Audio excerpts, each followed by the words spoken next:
G'day, how are you? Welcome to week 2, day 2 of Culinary 110.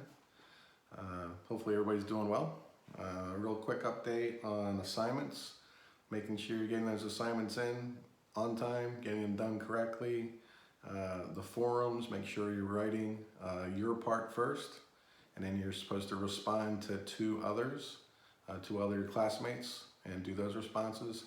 I track it all here on the computer, so I find out who's logged in, who's not logged in, and how many entries you've done. So please stay on top of that. I'll have another one for this week, another forum, and you have that assignment that's due with the a la minute cooking.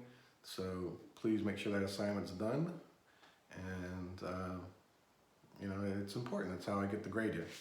Right, and you guys are doing well. Some of those responses are pretty cool, very good. A lot of insight, a lot of thinking. That's what we need to do. All right, and you guys are mentioning the coronavirus, and you have to know something's going to be changed, something's going to be different. You know, maybe we're wearing masks in the back. You know, I don't see a lot of buffets happening for a while. Maybe while we're cooking, you know, we're still wearing gloves, and now we'll have to have a face mask on. I'm not very keen on that, but we'll see what the health authorities, the health inspectors and all that want to do for that going forward. Today I want to work on, excuse me, the itch in my ear. I'd like to work on our project. And if you look at the course material, I broke it down into 3 parts. And so you have 3 sections due at different times. So project 1, all right, part 1, which is due when? Monday on the 27th, okay? Needs to be done. So we need to write a 3-course celebration menu. Your choices on the courses. The most popular would probably be salad, entree, dessert. Could be soup, salad, entree. Could be appetizer, entree, dessert, which usually everybody does that, an appetizer, an entree, and dessert. So you need to have a celebration party menu, 3 courses. You have to let me know what is in each course. So it's going to be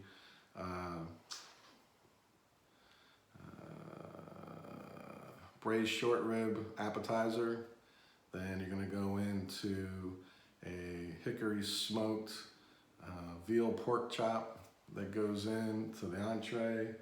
Then for your final, you'll do, for dessert, you maybe do a bread pudding or something like that. But pecan chocolate bread pudding. So with that, you need to have that on your choices of the courses. It needs to be themed. Type it up, title page. You can actually use this when you move over to the front of the house, because the front of the house is going to have the exact same assignment, so it'll be ready to go for you. That's if I do the front of the house in May. We'll see how that works out. All right, so that's project part 1, all right? Needs to be done by Monday. All right, so then we'll go into part 2. Dun,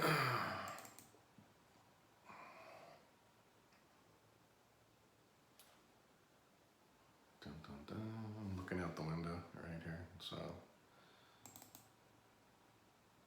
I'd rather be in the kitchen with you guys, trust me. Doing schoolwork with the kids in the morning, then working on this midday, working on our stuff midday, and you know, staying busy. You know, everybody's doing it, right? All right, so part 2, assignment 2, which is going to be due on May 4th, so that's 2 weeks. You're going to need to write a recipe for one of your menu items, all right? The entree, dessert, or appetizer, or whatever the 3 that you're doing, I need 1 recipe. So you need to write that recipe out like you would be handing it to somebody to do it. So make sure it's legible, cups, tablespoons, what pounds, whatever you got going on. Remember that you're feeding 20-some people, but that recipe should be, you know, could be for 5, you know, and then they got to times it by 4. All right, so get a recipe. All right, I need a list of ingredients. I need a list or I need the amount of each ingredient. I need the portion size. So is it one fillet of salmon? Is it one chicken breast? Is it one petite Georgia beef prime fillet, 8 ounces?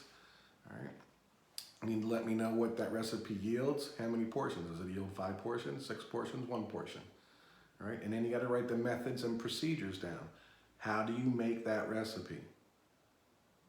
Okay. You need a mixing bowl. You need a whisk.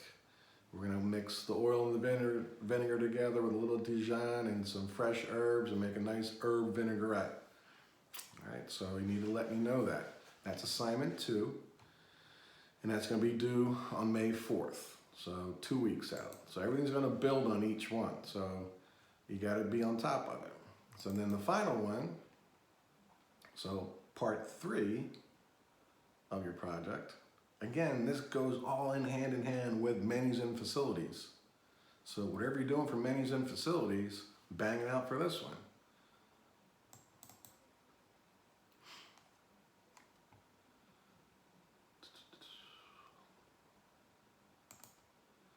Going into step 3. And step 3 is costing out the recipe. Costing it out. Well, like we said earlier, that you need to get in the costing. So with that costing, you could go to your supermarket, let me know that you're going to use supermarket pricing, or you could use your price list that's in your menus and facilities class in the handout there. So you can use those. So you need to let me know, cost it out, right? So you're gonna write a recipe, then you're gonna cost it out. Each item, how much does it cost, right? You're gonna total that menu up, right? So if it's $25 for 5 portions, how much is each portion? $5, right? So, that needs to be done. And then we're going to group it all together, and that'll be your project, right? To be completed May 11th. Right? It needs to be done by Monday, May 11th. Nice? Okay? That's easy peasy lemon squeezy, so they say, like my kids do. Let me get back up into the main screen here. We have Columbia County out there checking my water meters, so I'm glad they're in business. Okay, so let's go over some of these videos I showed you and talk about those. So I gave you, and I marked them all down, resource videos, resource videos, resource videos. So what it takes to make it in a Michelin star restaurant. That was pretty impressive in LA, how he goes through all that. It was early wake up. The chef gives him entitlement to go to the market, working his way through the market, bringing everything back, starting to prep, and then you get into service. As you notice, there's not a whole bunch of talking in the kitchens. It's yes chef, no chef, or we chef, and they move on. The next one that I was doing is how to saute. How to grill a steak. How to grill a steak was pretty neat because that was from a master chef. He's a master chef, certified. So grilling those steaks. You're a cook now. You're a culinarian. You're a future chef de cuisine, sous chefs, executive chefs. You need to know what the grill marks are and how to do that. Actually, yesterday I was teaching my daughter how to grill. We were grilling fillets on the barbecue yesterday, and she wanted to do it, and I said, okay, here we go. So, start off at 11, go to 1, flip it, go to 11, go to 1, you get those cross patterns down, and she did a really good job until we ran out of propane. We ran out of propane with a couple minutes left, so I had to pan sear them in the kitchen yesterday. How to braise meat. Braising. Who doesn't love a good short rib or pot roast? That's awesome stuff, man. It's really good flavor, but there's a rhyme and reason to this. All right, so I had to do that. We do a braise on our pork belly at Pinnacle Club. I I cut pork belly into nice squares. It's smoked pork belly. I score it, and then I sear it on each side, and then get a nice golden color on that. The Maillard reduction on that reaction. Then I pop them in some cryovac bags, and then I sous vide them. I sous vide them for like 7 hours. And when they come back out, and then we put them back on the grill and char them up, and we use them for burnt ends. And with a nice sweet hot sauce barbecue, sweet hot barbecue. It's very good. Poaching salmon. What do you think about that one? A little bit induced. He's the first master chef, Michel Root. Pretty nice gentleman, pretty cool kitchen that he has right there. But poaching is real simple. It's another way. You could have, in the back of burners, you could have a pot that's there with a nice court bouillon. So court bouillon is a poaching liquid, court bouillon. And you can go in and Google that, but usually it's water and wine, white wine, an acid, lemons, some mirepoix in there, and some fresh aromatics. And then you poach your fish, poach your chicken. I've done veal in that, didn't really work that well, but mostly it's fish that you're gonna use. And that sauce was pretty intense. Real simple sauce to do, but think of all the flavors that he had in that. It was just crazy, it was awesome. And then we got with Thomas Keller, right? Thomas Keller, one of my fan favorites as a chef. I really admire his cooking style and his dedication to hospitality industry. So Thomas Keller did the roasted chicken, showed you how to truss it. I wish I could show you live how to do it with you and me going through each one as we do it, but hopefully we'll be able to get that in. Then Jacques Pepin, pretty crazy man there. I had a good time with him when I was cleaning up for him and Julia Childs and James Beard and Danny Kaye way back when in the 80s. But he kept it really simple on those omelets. Egg cookery is very important for y'all. Besides learning how to fabricate a chicken, breaking down a chicken, putting score marks on there, basic sanitation, you better know how to cook an egg. And you better know how to make an omelet. Because you all are going to be the rookies on the line when you go to your restaurant. And if they do a brunch or a breakfast menu, you will be doing the omelets. All right, that's your responsibility making omelets. So you have to figure out how to do it. And I showed you 2 ways of making those omelets. The American way, where you cook it, and it kind of has a golden brown texture to it. And you fold it over, and it's good. And then you have the French one, which is fluffy, and there's no color except for the egg, the yellow. It's more beautiful, and they tend to not put a whole bunch of stuffing in it. They kind of use the fresh herbs that are in there, and they might throw some Gruyere cheese in there, or maybe some Boursin, but they don't put a lot of meats in it like we do. In America, we have the Western omelet with peppers and onions and ham, and throwing all that in there. So it all depends on what you're going to be putting in that omelet. Like tonight, we're going to do Bruner. We call it Bruner, breakfast for dinner, and we're going to be doing omelets tonight. The kids want some omelets. My son wants a pizza omelet, so I got to go out and get some pepperoni and mozzarella. He wants that. We have the sauce already, so I'm going to make a pizza omelet for him. So it's pretty neat. And egg cookery is very important. That's where you learn how to do the poached egg. The poached egg is another one that tends to get crazy sometimes. It's very temperamental.